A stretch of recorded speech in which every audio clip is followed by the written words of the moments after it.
Alek trudged through the wreckage of the battlefield, his body aching from the crash. His ship had been shot down by a stray blast, and now he was stranded on this desolate moon, surrounded by the ruins of war. The stench of charred metal and ozone filled his lungs as he pressed forward, his rifle clutched tightly in his hands. A sound, a weak, ragged breath, caught his attention. He spun around, heart pounding. Lying against a crumbling wall was a girl, or at least something resembling one.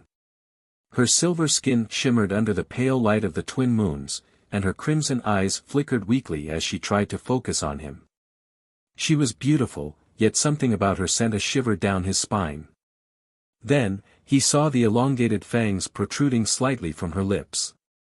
A vampire. Alek had heard of the Nosfirans, a reclusive alien species rumored to be nocturnal hunters, surviving on the life essence of others. But this one looked different. Vulnerable. Dying. She tried to move but barely managed to lift her hand before slumping forward. Her breaths were shallow, and her hands trembled. It didn't take long for Alek to realize what she needed. She was starving. His instincts screamed at him to run, to raise his weapon, but something else, something deeper, kept him rooted in place. She was just like him, another victim of this brutal war, left to die in the dirt. He knelt beside her, watching her silver skin grow paler by the second. "You need blood, don't you?" he asked. Her lips parted, but she was too weak to answer. Her eyes, however, burned with hunger and desperation. Alek exhaled sharply. This was madness.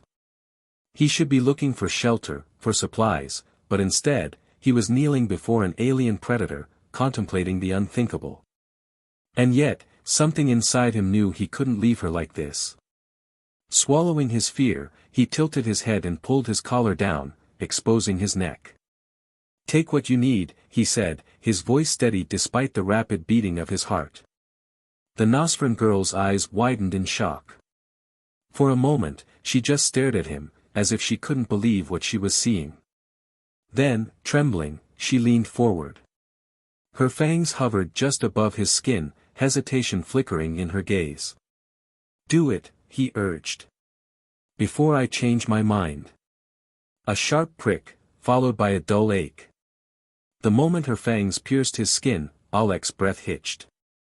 He expected pain, but instead, there was an odd warmth, a gentle pull, as if a part of him was flowing into her. His vision blurred for a second, his strength waning slightly, but it wasn't unbearable. The Nosfiran girl let out a quiet gasp, her hands gripping his shoulders as she fed. Color returned to her face, and her trembling ceased.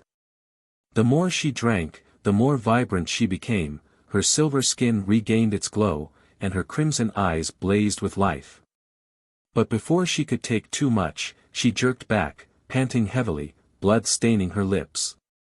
I didn't mean to take so much," she whispered, wiping her mouth with the back of her hand.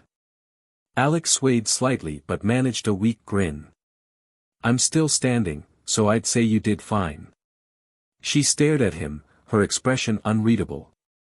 Then, to his surprise, she bowed her head slightly. "You saved me," she said. "Why?"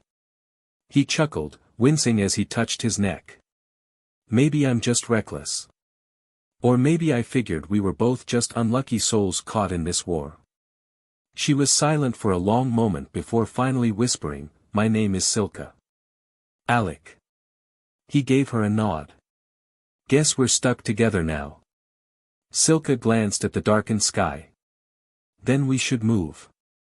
Before something worse finds us." Alek smirked. "Worse than a starving vampire?" She actually smiled, a small, hesitant thing, but a smile nonetheless. "Much worse." And with that, the human and the Nosfiran girl ventured into the unknown, bound together by an unspoken bond neither of them had expected to form.